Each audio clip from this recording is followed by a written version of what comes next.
Basah Basi.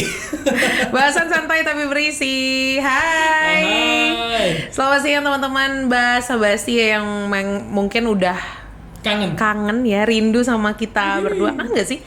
Kejauhan gak sih mic-nya? Enggak sih, cik-cik. Tuh. Aman ya? Udah masalah seksi ini ya? Iya. Tapi memang ini kita mengikuti jadwal teman kita yang satu lagi ya, karena teman kita yang satu lagi itu istirahat ya, kita ikutan juga istirahat. Dan hari ini seperti biasa Septi dan juga Dwiki akan ngobrol-ngobrol bareng sama salah satu dosen dan juga ini dekan ya, kali ini kita bawa dari Universitas IGM, dan kali ini kita bawa dekan Fakultas Ilmu Komputer dan Sains. Ini dosen internasional. Karena udah kemana aja ya? Sudah melalang buana 21 Wow. tahun. Buana apa iguana? Di luar negeri dan akhirnya memutus untuk kembali. Jadi DKI ya. Tapi penasaran, kita sapa dulu dong. Iya, Sapa dulu. Hai, selamat Halo. siang. Assalamualaikum. Ahlan Ustaz. wasahlan. Ahlan wasahlan. Assalamualaikum ya. Ikhwani. Oh, ini kayaknya Apa kabar? harus ini ya, harus ikutan syar'i ya. Syari. Jadi ada Pak Rudi Heriansyah, Yes. benar ya Pak ya? Betul. PhD dan merupakan dosen juga dekan dari Fakultas Ilmu Komputer Dan Sains. dan Sains ya, yang S1, S2, S3-nya itu dilakukan atau diselesaikan di Di luar ya Pak? S2 S3 di Malaysia. Malai. di Malaysia. Oh tapi boleh yang kita tahu Pak Rudi ini kan sebagai dosen internasional gitu ya Pak ya. Karena sudah 21 tahun loh berkarir di luar Indonesia gitu ya. Tuh. Menjadi dosen di Malaysia dan bahkan kemarin sempat lama juga dosen di Arab ya Pak? Iya, di Saudi. Di Saudi Pak. Itu di boleh- Saudi kotanya Pak ya? Di tepatnya tuh di Alif nama kotanya. Alid. Alif, ya. Alid. Betul. Ba ta sa. Alif lam ya sa. Alif. Ya. Alif itu kira-kira masuk itu kabupaten, itu kabupaten kota yang kira-kira 180 km dari kota Mekah itu. Oh. Ya, jadi saya tuh waktu itu di Ummul Qura University, di kampus utama itu di kota Mekah, di dekat-dekat Masjidil Haram gitu. Kemarin saya itu kebetulan ditempatkan di Ummul Qura yang di cabang di kota Alif, Oke. 100 km ke arah selatan. Kalau dari situ bisa langsung ke Yaman. Kalau mau jalan-jalan ke Yaman bisa dari situ, kira-kira 500 km. Di sana berapa lama tuh Pak di Alid itu? Di Ummul Qura hampir 7 tahun. Oke. Walaupun rencananya kemarin itu kan mau sebentar aja, kan kemarin ke Saudi itu kan motivasinya pengen haji dan umroh ya.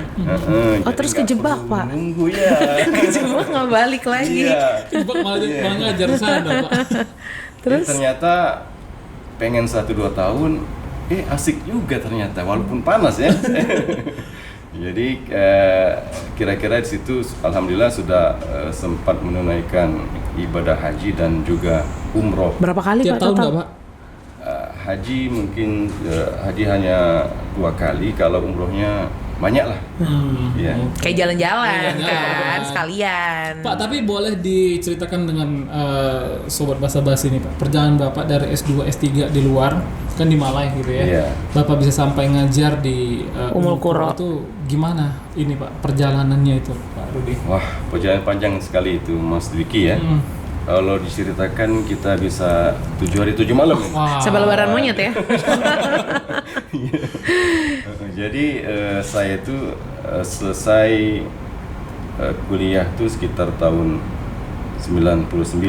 Udah lahir belum Mas itu? Umur saya 1 tahun. Oh, 1 tahun. Masih ingus, masih Iya, bocah iya. ingusan dia Pak. Umur Ibu Septi berapa? Saya TK Pak pada waktu itu ya. Jadi waktu itu saya selesai kuliah sempat kerja sekitar 2 tahun ya di Palembang sebagai bagian IT dan juga sebagai programmer di MIS department. Kemudian memang saya ingin atau bercita-cita ingin melanjutkan pendidikan ke jenjang yang lebih tinggi. Jadi waktu sebelum tamat kuliah itu saya sudah coba menghubungi atau berkirim surat waktu itu ngetik pakai mesin tik, tau nggak? Iya. Mesin tik jadul, brother. Masih aku masih pernah tuh nyobain mesin Merasakan tik. zaman itu ya? Merasakan zaman itu. Kita kuliah buat laporan, buat skripsi pakai mesin tik. Jadi kalau salah kan harus Udah ganti kertas. atau dipakai ada yang Ya kayak untuk putih-putih itu putih-putihnya, ya. kayak tip X gitu ya Pak ya. mundurin lagi, majuin lagi kan kalau ada salah satu huruf. Jadi saya waktu itu saya kirim surat ke kedutaan di Jakarta ya, Oke. minta brosur-brosur tentang beasiswa di sana. Di tempat-tempat. Karena kan kalau zaman dulu nggak Iya, se-update sekarang ya Iya, Pak. sekarang Kalau sekarang mudah pakai banget, email aja kan, Iya. bisa. Tapi zaman dulu itu masih susah, jadi saya buat ketik, pakai mesin ketik. Saya kirim surat satu-satu ke kantor pos kan. Semangat waktu itu kan. Iya. Sambil nunggu nanti dikirimi brosur, saya coba lihat-lihat, apply. Ternyata memang tidak mudah ya, ada syarat-syarat tertentu yang harus dipenuhi ya. Saya bahasa Inggris dan sebagainya ya.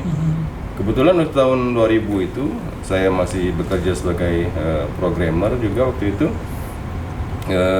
Ada teman, ketemu teman itu waktu itu dia sudah melanjutkan kuliah S2 ya di Malaysia. Jadi saya coba untuk mencari informasi dengan teman tersebut dan ternyata ada peluang. Oke, berarti akhirnya dikasih jalan sama Iya. teman Bapak tadi yang di Jadi Malaysia. beasiswa ini Pak ya? Iya, Di beasiswa dari pemerintah sana. dari pemerintah Malaysia. S2 terlewati, akhirnya tanggung nih, udah gas S3 gitu kan? Iya, S2 selesai kan. Waktu selesai S2 itu saya wawancara sebenarnya di KL, di Kuala Lumpur. Saya tinggalnya S2 kan di UTM di Johor kan, Iya. Teknologi Malaysia yang di Johor. Ada tawaran beasiswa ke Jepang sebetulnya. Sempat ada ke iya. Jepang. Jadi ketemu profesornya di KL. Oke. Profesor langsung datang dari Jepang. Wawancara di situ ada beberapa calon ya. Kata profesor itu ada beberapa calon, saya dan ada beberapa kandidat yang lain. Jadi waktu itu sempat wawancara, ada tes tertulis dan lulus sebetulnya. Oh, udah sempet lulus Pak di Jepang. Lulus di Jepang. Kenapa itu. nggak diambil Pak? Nah, itu masalahnya. Waktu itu saya baru selesai Viva namanya. Oke. Apa namanya itu? Sidang ya, kompre. Sidang. Oh, Sidang. tesis Iya, ya, yang tesis S2 ya, Tesis oke. S2-nya baru selesai kompre, kan belum ada ijazah kan? Iya, Syarat untuk daftar Di beasiswa Jepang. di Jepang itu harus sudah ada ijazah. Nggak S2. bisa pakai SKL ya Pak ya? Bisa. Surat keterangan lulus ya, kayak di Nggak bisa Indonesia. pakai. Nggak bisa ya ternyata Jepang ya. Saya agak lebih fleksibel kita berarti ya. Jadi Terus? belum ada itu. Jadi kata profesornya, Nggak bisa. ya udah, Rudi katanya nggak apa-apa, belum bisa. Dan saya kembali lagi ke Johor. Johor. Kata pembimbing S2 saya, Rudi ini ada project S3, udah nggak apa-apa ke Jepang, nggak ke Jepang. jadi ke Jepang, udah lanjutin aja S3 di UTM. UTM. Ini Oh, ada akhirnya ke beasiswa UTM lagi dengan beasiswa S3. Iya. Lagi-lagi dari pemerintah Malaysia. Oke, Setelah- mendarah daging ya berarti di sana ya. Setelah itu, yang profesor Jepang itu kan nggak enak dia, kan? Kayak merasa ya gimana kan, padahal sudah diterima, Ya. mau dikasih beasiswa juga, beasiswa penuh sampai sekitar 3 tahun. Jadi katanya, Rudi nggak apa-apa. Dia bicara bahasa Inggris ya. Iya, iya. It's okay, Rudy. Nggak apa-apa nanti nggak jadi S3 di sini, nanti saya kasih kamu grant, travel grant, nongki di tempat saya, di lab saya 1 minggu katanya. Oh, jadi kayak ngasih kesempatan gitu kan untuk nyobain vibes di Jepang, sana, Ya, di Jepang. Jadi dikasih tiket, dikasih dana. Jadi saya ke sana berangkat. Sekalian penelitian sih Pak ya, Iya, kayaknya. sekalian penelitian. Waktu itu kan baru juga menikah ya. Saya bawa istri saya. Oh, jadi nikahnya di Malaysia Pak? Di Di Palembang. Palembang. Oh, nikahnya di Palembang, oke. Dibawa lah ke sana. Setelah itu baru seminggu, ya istrinya waktu itu belum bisa ikut ya. Jadi pergi ke Jepang itu, di sana di lab itu ya ada belajar beberapa penelitian yang terkait dengan bidang saya. Kira-kira 1 minggu lah. Oke, berarti memang ini ya kesempatannya itu banyak banget gitu, walaupun ya tadi beasiswa nggak lolos, bukan nggak lolos tapi syarat yang tidak terpenuhi. Betul, tapi tetap dikasih space gitu untuk di sana. Tapi penasaran sih Pak, Bapak kan maksudnya bener-bener ini ya bidang ilmunya tuh kuliahnya pun di Universitas Teknologi Malaysia. University Teknologi Malaysia gitu kan. Konsentrasinya apa sih Pak sebenarnya? SI kah, TI kah, SK kah gitu? Karena kan Bapak sekarang sebagai dekan Fasilkom gitu kan. Iya, banyak gitu. Kalau bidang saya itu sebetulnya pengolahan citra dan AI sebetulnya. Oh, AI. Justru dulu itu sudah ada tentang AI ini Pak? AI udah lama AI itu. Sekarang ini baru hype lagi sebab ada yang namanya Gen AI kan. Kalau dulu ini nggak sih Pak, zaman dulu tuh kayak hologram gitu nggak sih? Itu termasuk nggak? Ya bisa jadi, bisa dikatakan demikian. Tapi AI-nya tuh seperti sekarang ini kan, kalau dulu namanya AI itu mungkin ANN, jaringan saraf tiruan atau yang lain sebagainya. Sekarang di branding namanya deep learning. Deep learning, oke. Kan zaman dulu itu kan masih terbatas hardware-nya. Ya. Kalau untuk training perangkatnya itu, kalau training AI itu, training ANN itu mungkin makan waktu 1 minggu, mungkin 2 minggu atau 3 hari, berhari-hari kan, tidak seperti sekarang. Jadi kalau ketika teknologi hardware-nya itu sudah support, sudah mendukung, cepet dia itu. Yang hardware-nya itu kan, kayak yang software-nya. Berarti iya, berarti sebenarnya teknologi yang sekarang ada itu udah dari dulu dipelajarin dan diteliti dari dulu ya, zamannya. Perangkatnya belum mendukung zamannya Pak Rudi tuh. Gitu. Berarti ini Pak Rudi mungkin salah satu sosok juga di balik keberhasilan ya benar kan? Betul. Karena kan Pak Rudi waktu itu kan ya walaupun sebagian kecil ya, tapi seenggaknya tuh memang juga di situ terjunnya gitu loh ternyata. Berkecimpung di situ. Iya, berkecimpung di sana gitu loh. Pak, tapi Bapak sekarang menjadi dekan Fasilkom ya. Mungkin ada teman-teman yang nonton ini bingung. Sebenarnya bedanya SK, SI, TI itu apa sih Pak? Nih, coba ya nih kalau teman-teman Basibers belum tahu juga, SK itu sistem komputer, SI itu sistem informasi, TI itu teknik informatika. Nah kadang-kadang ya yang Camaba tuh yang nanya-nanya gitu, kalau mau masuk Fasilkom tuh kalau cewek enakan yang mana? SI aja lah, karena kalau cewek tuh lebih ke program, kalau TI kan lebih ke hardware-nya katanya gitu kan, apalagi SK tuh lebih ke alatnya. Jadi kalau cewek-cewek tuh Pak identik sama sistem informasi. Benar nggak sih Pak? Iya. Stigma di masyarakat ini gitu. Itu sebenarnya gimana Pak perbedaan? Kalau mau mulai cerita itu awalnya itu dari SK sebetulnya. Tuh. Ya, intinya ada di SK. Sebab SK itulah yang membuat kita bisa berkomunikasi secara remote kan, jaringan komputer, sistem keamanan jaringan, cyber security kan, kita kadang-kadang bisa berkomunikasi seperti ini karena ada infrastruktur jaringan kan. Iya betul. Nah itu anak sistem komputer yang yang menghandlenya. Setelah itu kita ada komunikasi, ada infrastruktur jaringan, kita bisa bertukar informasi itu kita dapat kan. Informasi itu dikelola oleh sistem informasi dan akhirnya disempurnakan. Iya, untuk analisanya, untuk aplikasi implementasi misalnya untuk AI-nya, ML-nya nanti oleh anak-anak TI.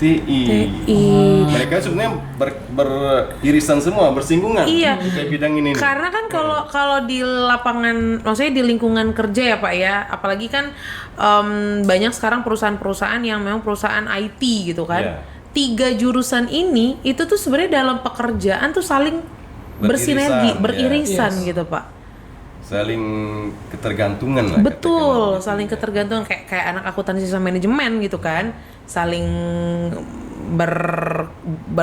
butuh gitu loh, beriringan. Tapi kalau kita melihat peluang kerja Pak untuk saat ini, apalagi ya, 2 tahun belakang, 3 tahun belakang kita masuk dengan AI, semuanya pakai teknologi. Bahkan ada yang beranggapan bahwasanya kita akan tergantikan oleh Iya. AI. Dan bener loh, beberapa Iya, pekerjaan kan? udah tergantikan loh. Bikin Iya. musik aja sekarang udah bisa, Pak. Bisa. Bahkan Pak, Iya. bahkan kemarin Buat itu film ya bisa. Iya, bahkan kemarin ada kayak band ya Pak ya, salah satu band yang memang dari mulai personilnya, produksi musiknya, bahkan sampai di Spotify, sorry ya ini ini dia di apa namanya Aplikasi, platform platform musik itu semuanya AI Pak. Iya bisa. Nah itu gimana menurut Pak Rudi? Bagaimana melihat peluang kerja dari lulusan-lulusan yang SK, SI, TI tadi?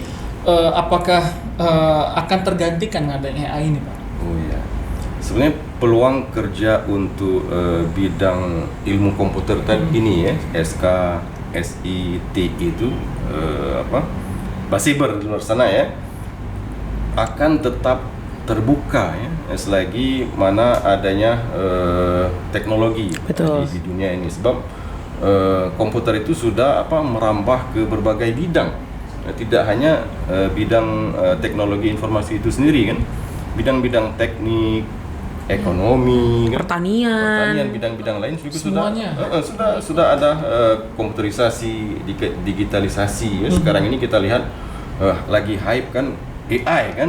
AI tadi kata Kak Septi ya. Kakak. Bisa buat lagu Iya, ya. bisa bikin lagu. Mungkin ada bahkan bisa buat film gitu kan. Semuanya artis-artisnya artis-artis AI. Kalau kita cari nggak ada. Iya. Orang personil itu kan, bahkan ada satu website yang namanya website itu this person is not exist. Jadi ada di website itu ada foto-foto orang, portrait gitu, yang sebetulnya orang itu nggak ada. Itu kayak Itu orang-orang AI. Berarti Orang-orang diciptakan oleh teknologi berarti orang-orang ini. iya. Tapi realistis gambar itu. Kan kemarin sempat masuk yang Google VO3 itu kan ya, kan Iya. bener realistis kan ya. Iya kayak beneran Iya, nyata masukin loh. prom gitu kan di perkampungan, di Iya. perkotaan gitu kan sambil ngapain kan bisa. Nenek-nenek bawa Iya. lagi perang. Iya loh, Pak. Jualan. Kayak beneran tapi ya nggak mungkin ini ya, tapi kayak nggak ada beda gitu Pak sama realnya. Tapi kalau kita mengatakan AI itu akan menggantikan, rasanya tidak mungkin juga, sebab yang setting itu kan kita, Manusia, kan? mereka nggak mungkin ada kalau tanpa pemikiran Iya. kita. Yang settingnya itu kan kita kan, sampai kita atur dia mau buat film apa kan AI itu kan salah satu inputnya kan prompt itu kan. Iya, prom dari kita yang buat. Kalau nggak ada prompt, gimana dia mau melakukan apa, mau gimana, tujuannya gimana kan nggak bisa deh kan. Iya. Nah, jadi kalau dikatakan menggantikan fungsi manusia, mungkin menurut pendapat saya mungkin mungkin tidak. Kalau mengurangi pekerjaan tertentu mungkin iya. Iya. Tapi sebetulnya mengurangi, dia membuka peluang pekerjaan yang baru. Betul. Kalau yang pekerjaan yang monoton mungkin yang bisa digantikan. Ya mungkin bisa, tapi dia membuka pekerjaan baru. Misalnya apa? Prompt engineer. Ya. Itu kan nggak ada. Sekarang orang bisa berprofesi sebagai prompt engineer. Iya. Sebab menulis prompt itu kan Butuh nggak bisa, bukan nggak bisa. Sembarangan lah, butuh kode Kalau mau khusus nggak? hasilnya bagus kan harus ada rumusan rule khusus tertentu ya, nggak bisa sembarangan. Nanti kalau sembarangan mungkin hasilnya tidak seperti yang kita Harapkan. ya. Jadi bisnis juga. kita pekerjaan-pekerjaan baru, prompt engineer dan yang lain-lain ya. Bisa jadi bisnis baru juga ya Pak ya. Bisnis baru, pekerjaan baru, membuka peluang kerja baru. Jadi oleh sebab itu kita jadikan AI itu bukan sebagai enemy, bukan sebagai musuh kita, sebagai kompetitor, tapi sebagai apa? Partner kita. Partner, benar. Asisten kita, ya. Setuju. Asisten kita. Tapi gini Pak ya, anak-anak kalau aku sama Dwiki kan gen milenial lah kita ya, gitu kan. Kalau Dwiki ya deket-deket mau Gen Z lah ya. tapi untuk anak muda zaman sekarang Pak, Gen Z gitu kan, sekarang mereka hidup dengan beriringan sama AI gitu. Ada nggak sih Pak kayak Bapak ngelihat perbedaan gitu Pak dari zaman dulu gitu kan? Kalau zaman dulu kita mau nyari informasi harus lewat buku, harus cari koran. Nah kalau sekarang mereka dimudahkan. Iya. ngerjain skripsi atau tesis dulu Bapak pakai mesin tik. Kalau ini harus nyari sumbernya, harus nyari buku. Kalau sekarang Dibuatin. Sekarang tinggal ketik aja tuh semua udah aplikasi sudah ada AI. sekarang. udah ada AI gitu loh Pak. Maksudnya Bapak ngelihatnya gimana nih Pak plus minusnya gitu?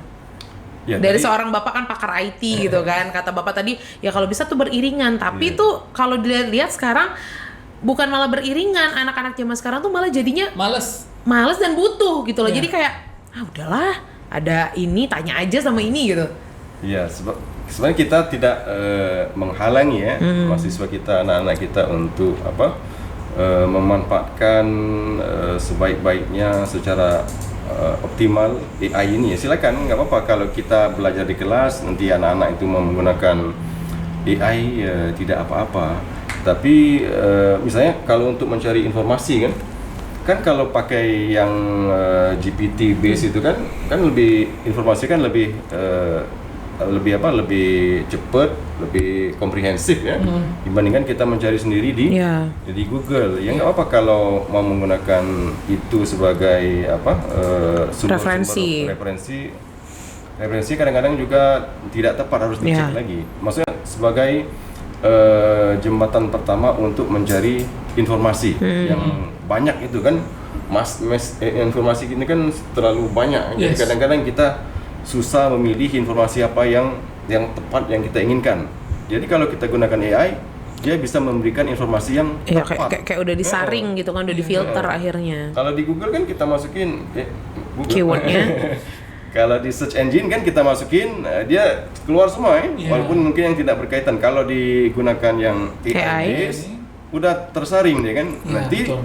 Tapi kita tidak harus di cross check lagi. Kadang-kadang AI itu halusinasi deh. Jadi informasi itu kadang-kadang tidak ada sebetulnya. Dibuat-buat, diada-adain. Jadi harus kita cross check lagi, dicari lagi.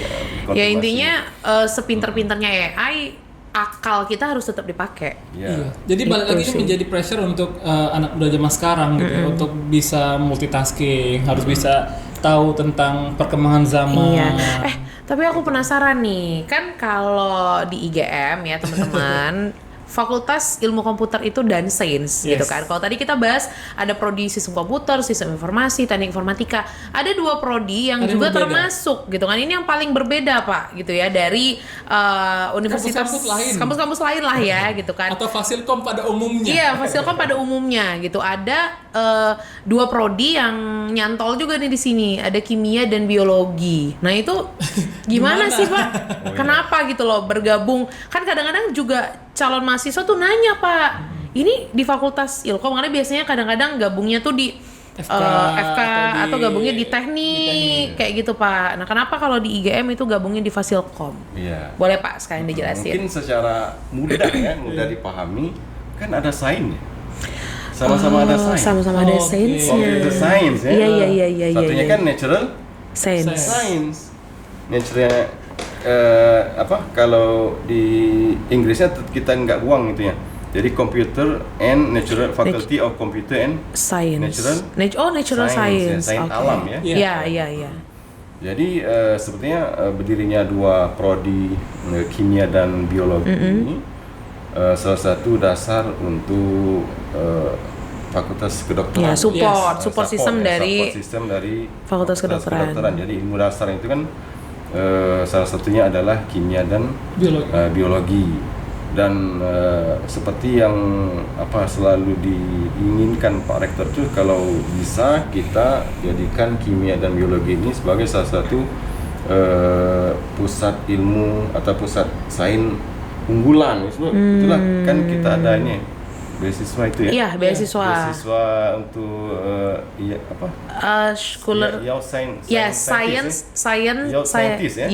scientist, biologi dan muda kimia. Betul. Ilmuwan muda untuk bidang kimia dan biologi. Sebab kenapa ilmu ini menjadi penting ya? Sebab ilmu ini adalah yang berkaitan dengan kehidupan kita sehari-hari ya. Iya, betul. Betul. Kita ini kalau kita lihat diri kita sendiri, kita ini adalah produk biologi. Produk biologis kita ini. Dan juga kalau kita lihat sekeliling kita, semuanya adalah kimia biologi. Iya, betul. yang kita gunain, mungkin juga apa sih, makanan, produk gitu kan. Ya ilmu dasar lah, Ilmu dasar. ilmu alam ya, Betul. kimia biologi gitu. Kimia biologi dan juga misalnya kalau kita lihat kalau yang kimia di GM ini kan ya salah satu bidang fokusnya adalah material dan energi ya. Oke. Sebab energi ini menjadi salah satu bagian yang vital sebetulnya. Bagian yang vital dalam sebuah negara. Coba bayangkan kalau kita blackout aja 1 jam. Oh. Udah. Kemarin kan sempat blackout. Iya, ya? sempat. Sampai pagi sampai sore Iya, apa? Iya. sempat. Itu semuanya Berapa hari? 3 hari kalau 3 nggak salah. hari Iya. sampai apa nggak 3 bisa. hari? Iya, Bang. Iya, sempat Pak. Oh, iya. Bang Ikanku nggak mati, bisa. Pak, ikanku, Pak. Oh, ya ampun mikirin ikan, Iya. nggak bisa ngelakuin pembayaran, nggak bisa ngambil duit, Iya, nggak bisa semuanya. bayar. Yang biasanya kita pakai kris tuh nggak bisa digunain, Di gitu sana kan? kan handphone tidak ada gunanya. Iya, negara maju aja dia kalau blackout itu kelimpungan ya. Iya. Jadi salah satu bidang kajian di kimia UIGM itu adalah energi. Oke. Kita mencoba mencari sumber-sumber energi baru, Terbarukan. alternatif ya, renewable energi yang baru dan terbarukan. Sebab kalau energi fosil ini ya, Iya. pasti suatu saat dia akan Habis. ya. Ya. Walaupun mungkin cuman setiap orang kita ini Mas Diki ngisi minyak mungkin setahun sekali kan. Tapi setiap orang 1 tahun sekali aja ngisi minyak. Iya. Suatu hari nanti pasti minyak itu pasti akan Habis. kan. Jadi kita harus mencari alternatif Alternatif Energi lain. baru. Maksudnya apa? Sumber dari matahari. Iya. Di Surya. Energi surya atau Air. dari Uap air, ya. Uap. dari uap atau mungkin dari gelombang pasang air laut itu Iya, bisa juga masa ini. bisa juga. Jadi dosen-dosen di kimia itu salah satunya bergerak di bidang itu di fuel cell. Nah, jadi mencoba untuk mencari alternatif Energi. penelitian itu ke arah situ, energi terbarukan. Berarti itu adalah yang beda dari kampus lain untuk jurusan kimia dan biologi. Ciri khas kita. Ciri Dan khas cirinya. dari prodi kimia dan biologi UIGM gitu loh. Jadi memang ini nih calon-calon peneliti ya Pak ya. Kita mensupport mereka untuk menjadi peneliti untuk yang nantinya siapa tahu bisa mensupport pemerintah dalam hal-hal mencari energi terbarukan tadi yang seperti Bapak bilang gitu. Dan juga kita didukung oleh lab-nya juga yang sudah mensupport semua ya Pak ya. Betul. Lab untuk biologi dan kimia gitu kan. Biologi kan berkaitan dengan makhluk hidup. Iya. Kemarin kita COVID itu kan, Iya. kan makhluk hidup yang nggak kelihatan. Virusnya nggak kelihatan gitu kan, dan itu juga ada peran anak biologi di situ. Ya anak biologi yang mencari tahu tentang gimana menjinakkan virusnya, menciptakan vaksinnya. Teman-teman FK yang ininya Yang membuatnya. mengobatinya gitu. Berkaitan dengan makhluk hidup ya, terkait dengan kesehatan dan penyakit misalnya ya, dengan lingkungan sekitar ya biologi. Oke. Nah, tapi kalau dari dosen-dosennya gimana untuk yang di Fakultas Computer Science sendiri? Bagaimana kualitas dosen yang bisa menunjang? Tapi sebelum itu ya, Fakultas Ilmu Komputer itu di UIGM itu adalah fakultas terlama. Ya, Ya. ini note ya teman-teman, ini mungkin yang nonton alumni tertua ya. Dari aku lahir, dari dia lahir aku lahir kan. Masih, oh iya ya, kan? ya. Ya dulu kan kita STIMIK kan. Jadi kalau misalnya teman-teman alumni ini yang nonton itu apal banget Pak sama dosen-dosen lama dari Fakultas Ilmu Komputer. Betul. Dan sekarang ada tambahannya sains gitu kan. Nah, boleh dong Pak diinformasiin tadi. Dosen-dosennya itu gimana Pak kualifikasinya gitu. Tentu dosen-dosen kita kan tadi kan sudah sangat berpengalaman ya, dengan latar belakang pendidikan, dengan kompetensi yang sangat memadai, dan tidak hanya dosen-dosen kita ini memiliki pengalaman di akademik tapi juga di industri. Betul. Jadi pengalaman dosen-dosen yang ada di industri itu nanti akan di-sharing dengan mahasiswa kita yang ada di kampus. Jadi anak-anak itu akan mendapatkan ilmu yang sebetulnya betul-betul diperlukan di dunia pekerjaan industri, ya, di dunia kerja juga kita juga sangat concern berkomunikasi dengan Dudi ya, dunia usaha dan dunia usaha industri ya. Dan juga kadang-kadang kita meminta masukan dari alumni kita terkait dengan pengembangan kurikulum misalnya kan, berkaitan dengan kira-kira apa sih yang diperlukan oleh dunia kerja sekarang ini. Jadi nanti anak masih alumni kita itu nanti dia kasih tahu, nanti kita akan implementasikan atau embedkan di kurikulum kita. Jadi kurikulum kita itu selalu di-update, mutakhir ya. Sedangkan OBE ya, outcome based education. Tuh ya, jadi memang tidak salah lagi kalau misalnya teman-teman nih yang udah daftar di Universitas IGM nanti akan ketemu sama Pak Rudi akan sharing berbagai pengalaman beliau gitu kan. Termasuk nanti Pak Rudi akan ngajar pakai bahasa Arab. Coba. Pak, Coba sih penasaran gitu kan. Selamat pagi anak-anak. Buka kelas ya Pak. Buka kelas. Jangan kita aminin ya, ini bukan doa ya.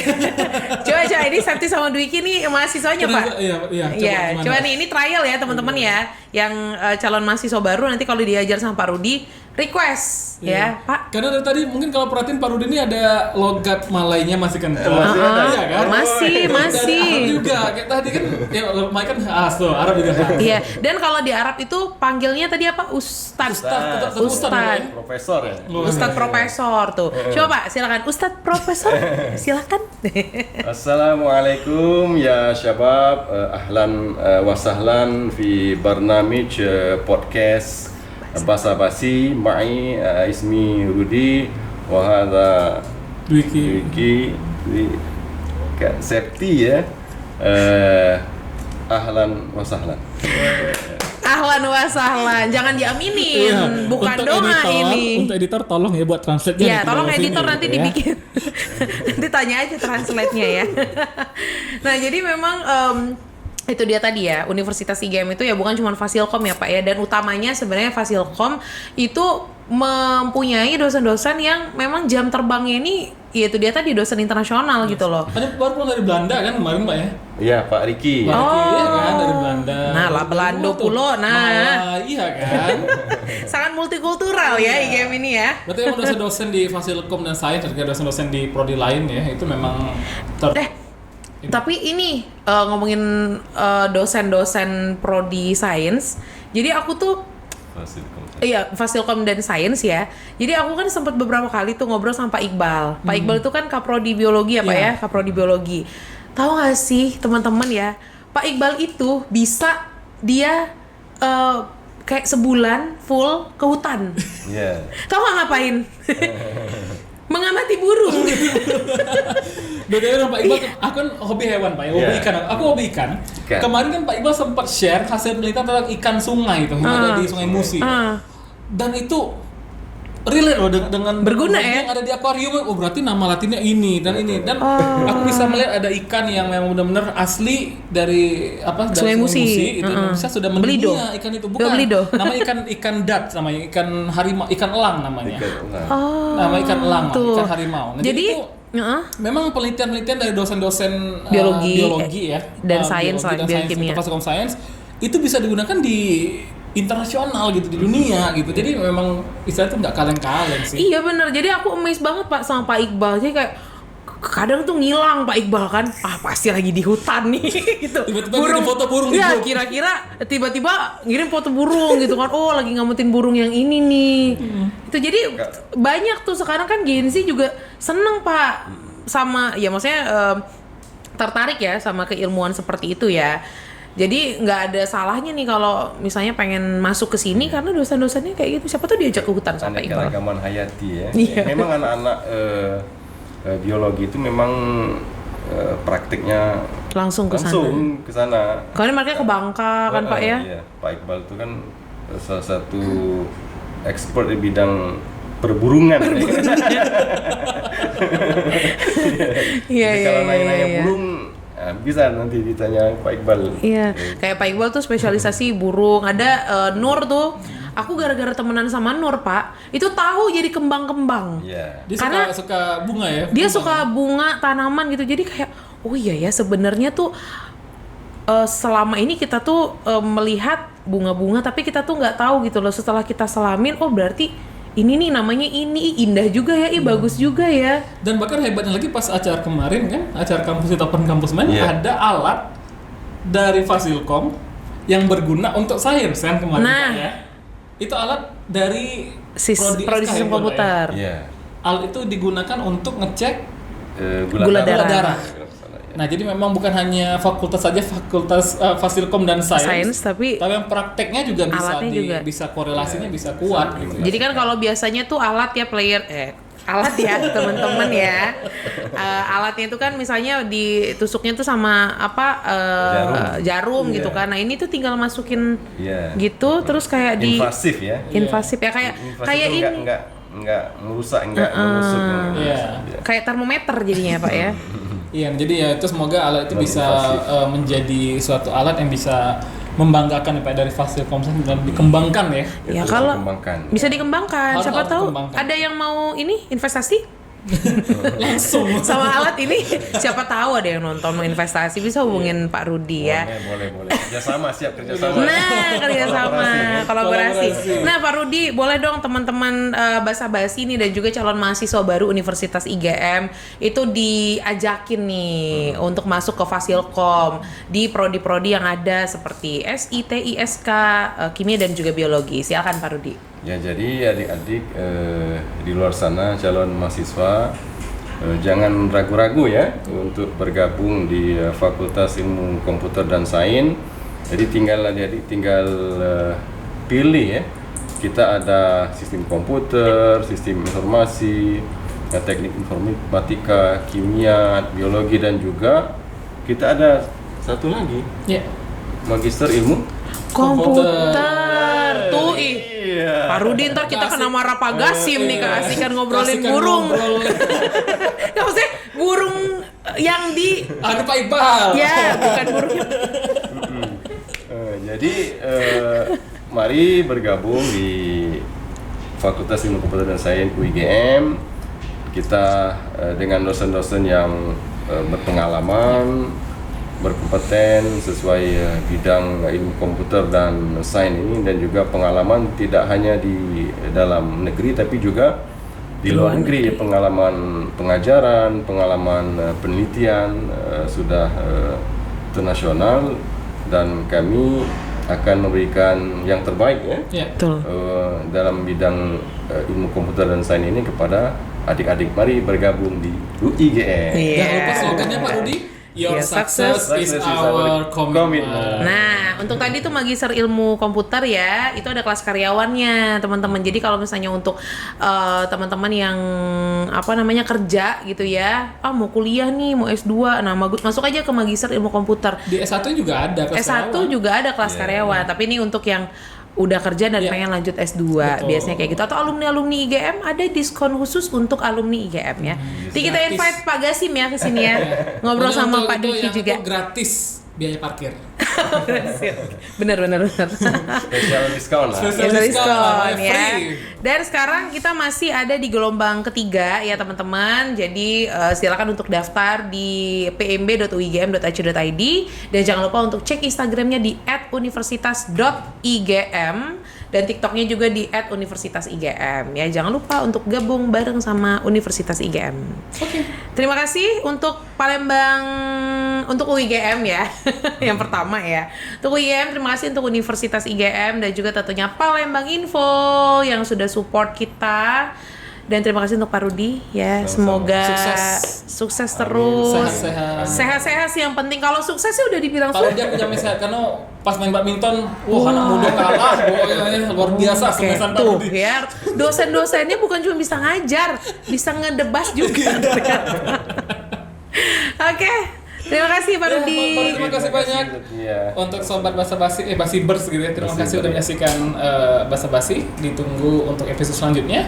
Kita akan membahas putaran kampus dan juga UIGM dan juga tentu saja isu-isu yang sedang happening ya di Indonesia dan juga internasional. Dadah, kita bertiga pamit. Assalamualaikum.